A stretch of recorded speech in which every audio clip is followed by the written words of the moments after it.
We were working a bunch of replacement heifers a while back up on the Little Willer. Louie runs the cows up there. I was working the squeeze and Louie was working the head. Louie'd reach around and grab the heifer when she come in and snap on the nose tongs and pull her up so I could draw a little blood and check her ears for the tattoos.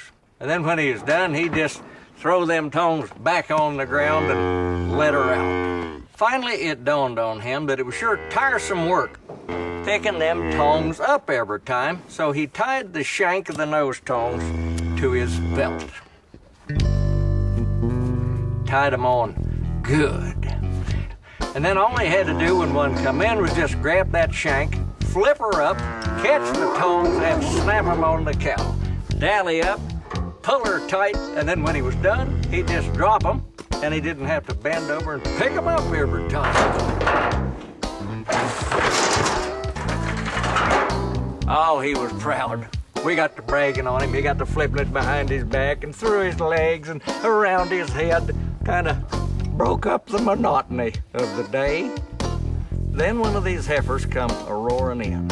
She stuck both her front feet through that head catch along with her head. I had her hip locked with a squeeze.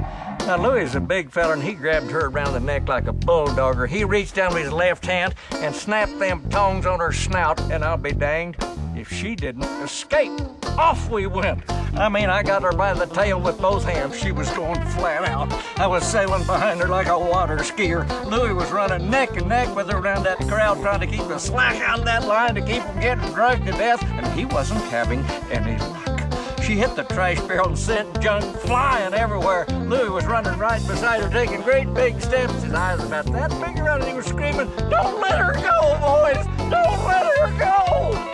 The dust is boiling up, and the last thing I see before I go down is Louie out on the end of that tong rope, swinging like a rock in David's slingshot. When the dust settled, he was laying there up against a creosote post. I thought I saw tar coming through the front of his shirt. This is Baxter Black from out there.